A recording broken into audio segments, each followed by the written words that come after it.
বলা হয় ঢাকায় নাকি টাকা উড়ে, তবে এবার বরিশালে দেখা গেল ভিন্ন চিত্র। টাকা শুধু ওড়ে না, রাস্তায় পড়ে আছে বস্তা বস্তা টাকা। 1000 টাকার নোট থেকে শুরু করে 100 টাকা সহ রয়েছে সব নোটই। শুনে হয়তো ভাবতে পারেন কে সেই বিত্তবান যে বস্তা ভর্তি টাকা এনে রাস্তায় ফেলেছে। আর বাতাসে উঠছে সেই 2, 5, 100 টাকা কিংবা 1000 টাকার নোট। মানুষ তাকিয়ে আছে, অবাক হয়ে দেখছে, কিন্তু কেউ নিচ্ছে না সেই টাকা, কারণ সবগুলো নোটই বিভিন্ন সাইজে টুকরো করে কাটা। বরিশালের সব জায়গায় টাকা এরকম ছিটানো, তার জন্য আমরা এই ময়লা খোলা আসছে দেখতেছি যে টাকা ছিটানো কিসের জন্য। এখানে এসে দেখি ব্যাপক টাকা। ঘটনাটি বরিশালের কাউনিয়া এলাকায়।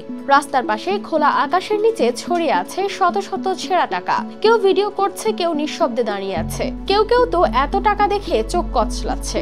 আবার কিছু শিক্ষার্থী এসেছে কৌতূহল নিয়ে, তবে কুড়িয়ে নেওয়ার কেউই নেই, কারণ কাছ থেকে দেখলেই বোঝা যায় প্রতিটি নোটই ছোট ছোট টুকরো করে কাটা। টুকরো মানে এমন ভাবে করছে, মানে চালানের মতো কোনো লিলি হালাল বিউটি সোপ, বিএসটিআই কর্তৃক সনদপ্রাপ্ত দেশের প্রথম হালাল বিউটি সোপ, দীপ্তিময় উজ্জ্বল ত্বকের জন্য।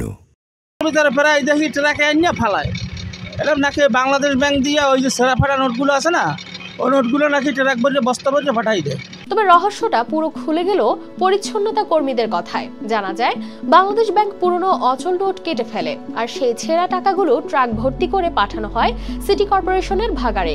বরিশালের কাউনিয়া এলাকার এই ভাগাড়েই প্রতিবার ফেলা হয় এই টাকাগুলো, কিন্তু বাতাসে ভেসে এসব ছড়িয়ে পড়ে রাস্তায়।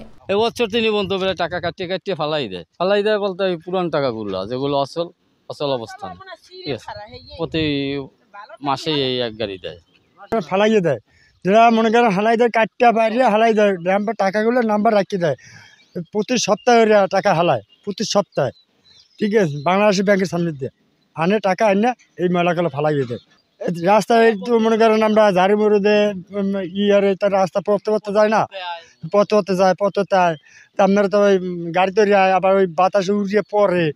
পরিচ্ছন্নতা কর্মীরা বলছেন এটি প্রতি সপ্তাহের চিত্র, তবে এবার হয়তো একটু বেশি ছড়িয়ে পড়েছে। শহরের কিছু মানুষ বলছেন এমন ভাবে টাকা ছড়ালে বিভ্রান্তি হতে পারে, কেউ ভুল বুঝে নিতে পারে ভিন্ন বার্তা।